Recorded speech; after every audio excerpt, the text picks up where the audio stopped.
The first big title update for College Football 26 went live earlier today, and in this video I want to just go over a few key changes that happened in the update and also show some things that weren't mentioned in the update. Now, the far majority of the stuff that was addressed we already knew about 2 days ago. I did a video covering all the information because EA did put out the patch notes 2 days early, so we pretty much know the gist of what changed, but I did want to just highlight a few changes in this video in particular and go over just a few other things. So with that being said, let's jump into practice mode real quick.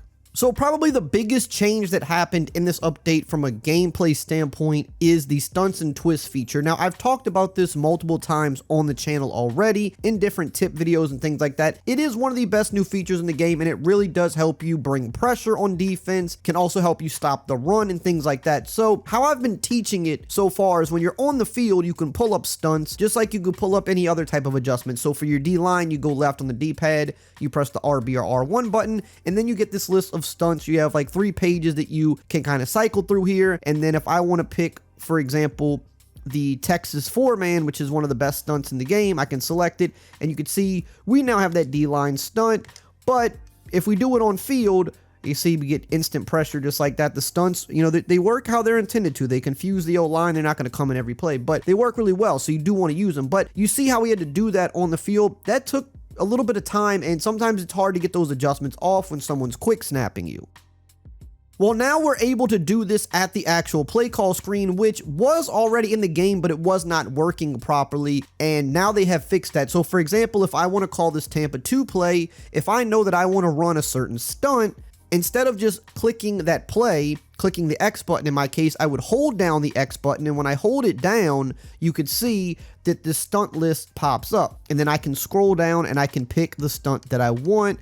You know, you can go up or down if you want to like jump to the back of the list, because the Texas 4-man is usually going to be towards the back, and that is the best stunt in the game. So now I could put it, you know, wherever I want. I could put it on the Texas 4-man, and I can leave it there, and then I release the X button. And now when I'm on the field, you could see we have the Texas 4-man stunt. Now this is huge because being able to do this at the play call screen saves us a bunch of time, because in order to do this on field, as I just showed you, you have to press like 4 different buttons. And if you have other adjustments you maybe want to make, or you want to get your user, you know, in position, or all these other things, it can be hard to get that off when an offense is quick snapping you. So now the ability to do this at the play call screen is absolutely huge. Now, keep in mind also with the stunts, usually you're going to have to do them out of sets that kind of rush 4 people. So for example, like the prevent 3 deep, you can't do stunts with that 3-man line. But you know, most formations in the game you'll be able to do this with. But no matter what formation, you just want to hold down the button. So right here, I'm holding down the Y button because I'm trying to pick the cover 4 quarters play. And then you just scroll around, find whatever one you want. Right here, we'll just pick a random one.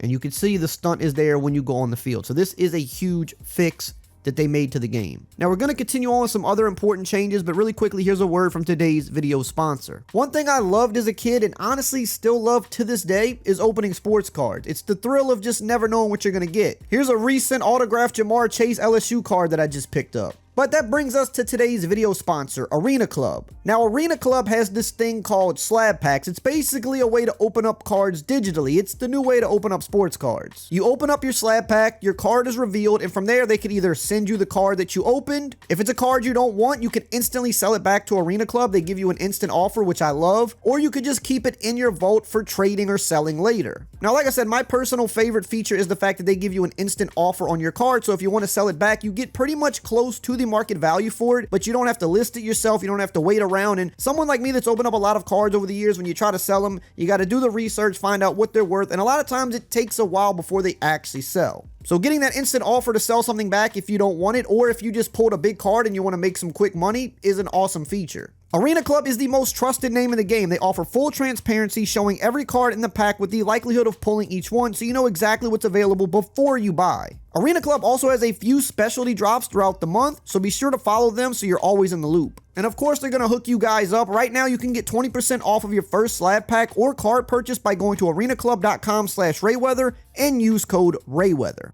Now, another big change they made, in my opinion, was that sometimes the wide receivers would not animate when you would click on and go for a catch. And this is huge because user catching is actually one of the best things you could do in any football game, whether it be college football, Madden. You want to click on because it gives you the ability to throw the ball into tighter windows, but you could click on and kind of cut the pass off, get in front of defenders, and you can move the ball in big ways by doing this. So a lot of times this can be useful versus like zone coverages where you want to click on and kind of come back to the ball. You want to cut off the pass. And, sometimes before they just would not animate. You would click on and they would just kind of stand still, which is, not ideal at all. So, a lot of times you might want to click on, go for the possession catch on the sideline. So just going to run this a few times just kind of being thorough here, just trying to show you, see, right there, we cut it off and come back to it. Whereas let's go to a replay here because this is kind of a good example where if he doesn't animate on this, right, that's a problem. But if we just let him catch it normally, if we don't try to click on ourselves and cut it off, if we just go for a regular catch because we ran this corner deeper, there's instances where this guy could have, broke on it and maybe got there as we're catching the ball. But because we were able to cut this ball off a little bit, we're able to get kind of a different animation. Whereas if the regular animation could drag out longer and then this guy comes in and that thing where a DB comes in, kind of suctions to you last second and you drop the ball. Well, because you're able to cut this ball off, you get a more instant jump animation. So you're not triggering those knockouts essentially. So yeah, I've been testing this for a while and it does seem like now that you do get the animations every time you click on, which is huge. Now, this wasn't listed in the patch notes, but I've seen a number of people say that they feel like run blocking has gotten better with this update. Me personally, I know the blocking in this game gets a lot of flack from people. They say, man, the O-line sucks, it can't block. Me, I think the blocking in this game is mostly performing as intended. I think that sometimes in older games, people are just used to having a lot more time to pass, and that's kind of something that they went away with, especially with college last year, is that you're not going to have a ton of time in the pocket.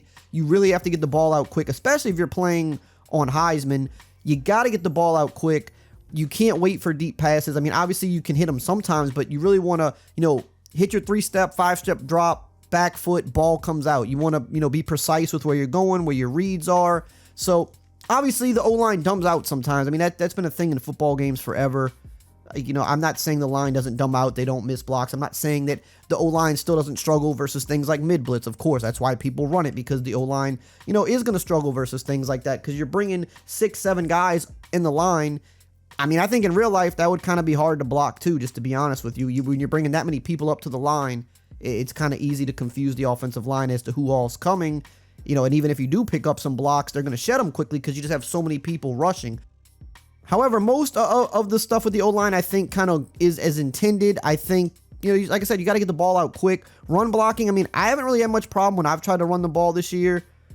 So I don't really think it's too much of an issue. Again, I'm not going to say people don't miss blocks or just get instantly shedded sometimes, but also, sometimes those instant sheds are coming from players that are really good on the defensive end. So just to say all that, I have heard a number of people say that they feel that run blocking has definitely improved with this update, and they've noticed that they've been able to run the ball better. That could be a placebo effect. It was not mentioned in the notes, but I'm just kind of running just inside zones here. You see, there's a couple plays where we're losing a yard or not gaining nothing, but a decent amount of these runs, I feel like, the guys are getting where they need to be. We're gaining yards on it. I think, again, especially running, do not hold the acceleration behind the line of scrimmage. I don't think I've held the right trigger or R2 button for the speed burst. I have not held it the entire time I've been running the ball here because I haven't really hit much open field, too much. I'm just kind of maneuvering with the left stick. If you're having trouble running the ball, that's one of the things you can't do that you might be doing and you don't even realize you're doing it because it is such a force of habit. If you just maneuver with the left stick and just be patient, even on some of these runs, we're not getting crazy runs, but we're getting 4 to 5 yards, which is great. That's all you need. You don't need 20+ yard runs every play. I'm able to cut back easy, and I'm really only using speed burst once I get into a clear open field where there's room to pull away. I'm never holding it behind the line of scrimmage. I'm not holding it as I'm hitting a hole. You see how we're able to make these good cutbacks? That's all left stick. I'm not holding right trigger. So that's one thing, like I said, you might be doing and you're not realizing it. But yeah, I don't know if the O-line has gotten any better. I've just seen people mention it, so I wanted just to run the ball kind of just, in real time, kind of see what's happening. I feel like on most of these plays, we're getting, pretty good yards. So maybe some work was done in that area. And another update that was not listed in the patch notes, they have fixed the high scrunch socks. I know a lot of people were mad that they were changed when the game dropped. They said it wasn't supposed to be that way, that something happened there, so they said they'd get it fixed quick, and this is the first like real, update of the year where they have them fixed. I did notice too on some of the teams it looks like the Nike logo is now on the side of the sock instead of the front. I don't know if that's a bug in itself or if it's intended to be that way, but either way, the look that most people preferred from last year is now back for the high socks. Now you can see here on another team, the Nike logo is in the front. So again, it's showing on the side for some teams. I don't know if that's by design, that's an accident. If it is an accident, they'll fix it. But the look as a whole has, been changed to what it looked like last year. So I know a lot of people were unhappy with the change, or, whether it was an accident or not, it's been changed back. So in terms of other equipment, I do think some other equipment is going to be coming at some point in update. You have to keep in mind, this is the first kind of real update of the year. So this was submitted, really shortly after the game dropped. So anything new that they're going to be adding, we're probably going to see that come in later updates in the middle of the year. So we could be getting some more stuff there. But for now, they have fixed this. Now, if you want to know about everything else that changed in this update, all the other little details, if you missed the video a couple days ago, you could check it out right here on the screen.